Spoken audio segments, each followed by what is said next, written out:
good day everyone. So we are here at Maigting na Pangarap Multipurpose Cooperative to conduct our case study social enterprise interview.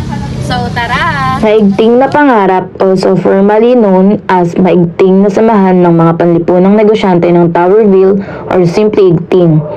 It is a social enterprise established in 2013 in Towerville, City of San Jose del Monte, Bulacan, a government relocation site for urban poor families previously living in informal settlements, under bridges, or in hazardous areas across Metro Manila.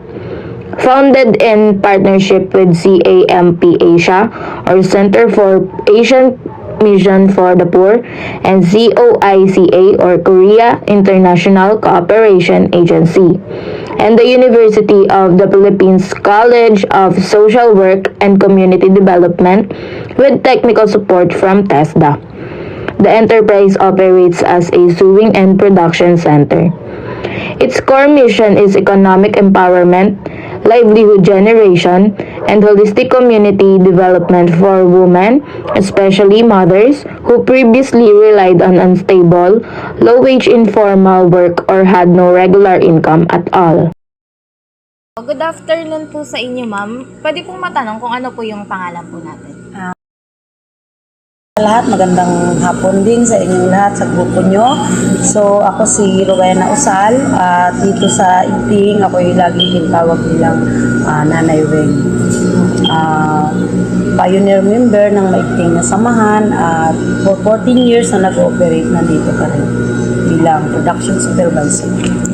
Thank you po. So ayun po, yung first question po natin is, Pwede niyo po bang ikwento sa amin kung paano po yung nagsimula yung organization? Oo. Nagsimula kami sa pamamagitan ng Camp Asia. So, sila yung naging daan bakit kami nagkaroon ng organisasyon. Si Camp Asia ay isang NGO na pinapangunahan ng isang Korean na si Chunyong Reverend Lee. So, siya yung founder ng Camp Asia. So, si Reverend Lee ay from Korea at namasyal dito sa Pilipinas. Una niyang pinuntahan ay ang Tondo. So, sa Tondo, yung tinatawag na Sonta. So, yun, kaya siya nakarating dito sa Towerville. At nakita niya dito sa Towerville ang napakalaking problema nung mga araw na yan. 2010 na nakarating dito si Reverend Lee. At nakita niya sa sitwasyon ng Towerville na ang unang-unang struggle dito sa community na to ay yung hanap buhay. At ang sabi niya nga, nang una niyang marating itong Towerville, ang mga nanay lahat na nakasalamuha niya ay napakahirap makakitaan ng pagngiti. Bakit? Siguro dahil sa naging sitwasyon. Kasi nga, di ba, ang Towerville ay isang relocation site na kumbaga, lahat ng residente dito, karamihan ay nanggaling sa iba-ibang lugar ng Maynila. O katulad ko. Magandang hapon po. Pwede po malaman ko anong pangalan niyo? Ako si Nanay Russell.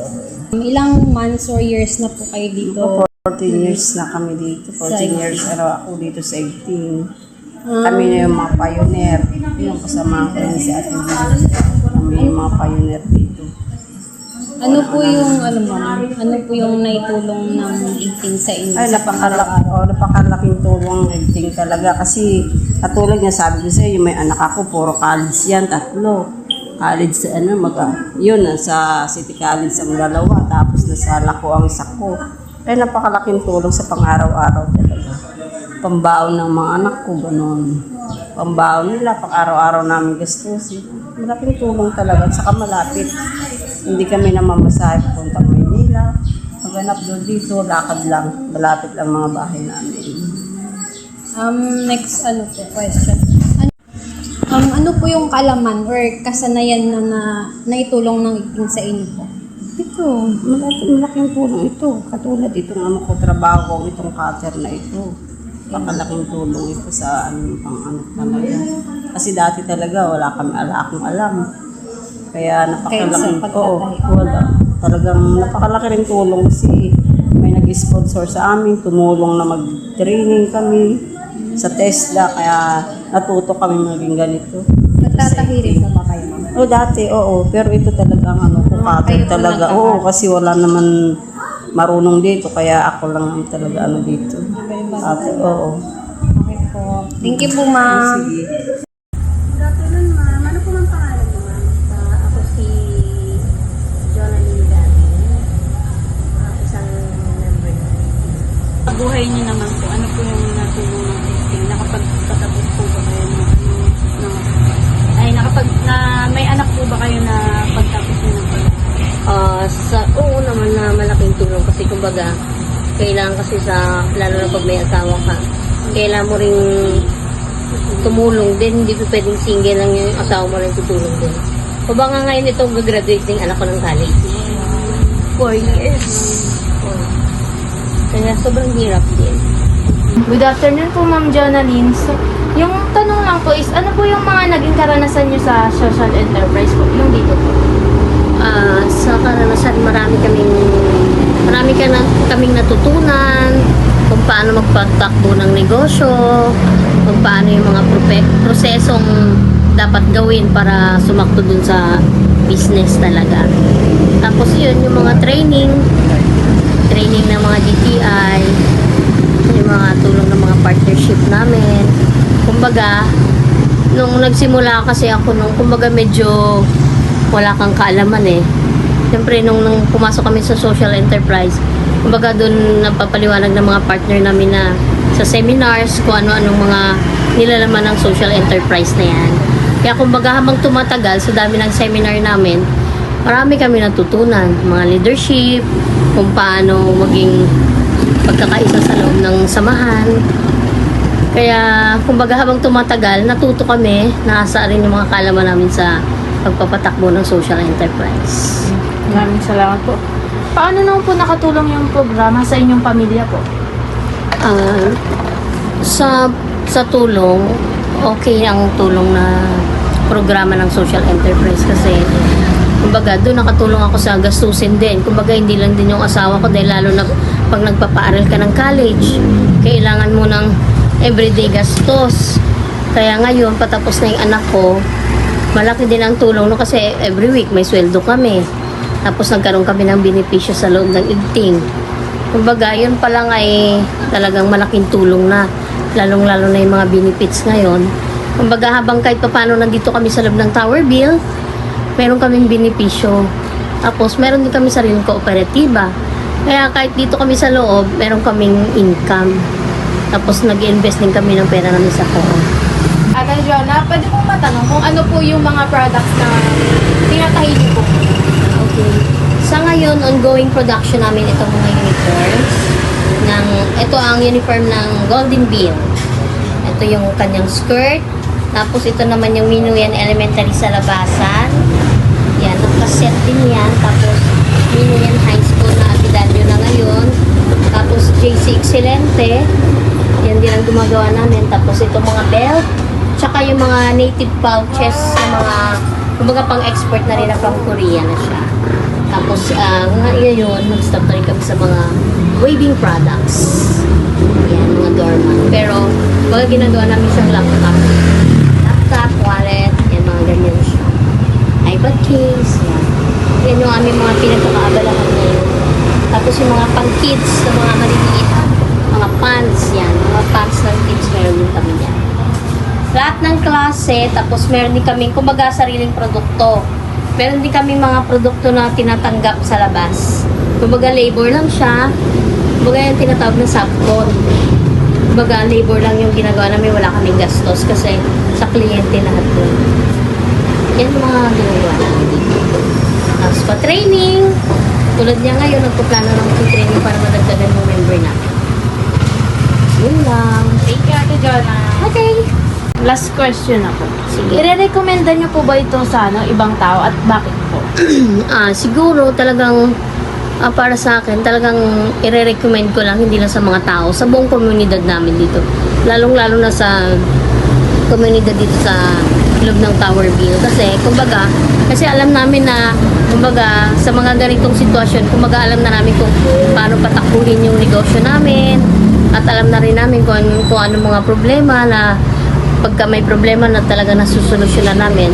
Kumbaga, may pagmamalaki namin kasi Nag-start kami ng zero na kaalaman. Ngayon, marami na kami natutunan. Sige po. Thank you po. Maraming salamat po, Ma'am Jonalie. Okay. Thank you po. Sige. Hindi lamang po nakafocus ang igting sa paggawa ng mga produkto at pananahi. Meron din silang iba't ibang proyekto o pagsasanay at mga gawaing pangkomunidad para matulungan ng mga tao na mapalakas ang kanilang kabuhayan at mapabuti ang kanilang buhay. Igting is a community-led social enterprise supported by partner organizations. The women and residents of Towerville became social entrepreneurs by identifying their needs for work, skills, and better opportunities. With the help of CAMP Asia, COICA, UP, and TESDA, and the local government, they received training, resources, and support. Despite challenges like poverty, unemployment, and lack of education, the community used their sewing skills and strong willingness to improve their lives, turning problems into livelihood and development opportunities. Sa tulong ng TESDA, nagbigay ang organisasyon ng pagsasanay sa pananahi at nagtayo ng maayos na lugar na may kumpletong kagamitan. Higit pa sa trabaho, tinutulungan ang mga kababaihan na magkaroon ng kasanayan, kita at mas malaking papel sa komunidad.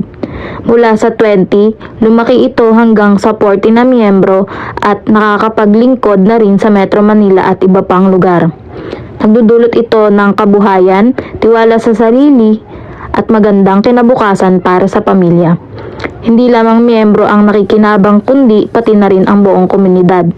Pinapatakbo ito ng mga miyembro at may sariling kita, kaya sigurado ang patuloy nitong paglago at pagtulong. Sinusukat ng igting social enterprise ang economic, social at organizational impact gamit ang malinaw na indicators at participatory methods na nagpapatunay na ang community-led social entrepreneurship ay nakakapagpabago ng dating umaasang lugar at ginagawa itong self-reliant at empowered na komunidad sa pamamagitan ng pagsasama ng disiplina sa negosyo at malasakit sa tao at pag-unlad.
And for the conclusion, Maigting na Pangarap Social Enterprise is an exceptional example of social entrepreneurship at its best.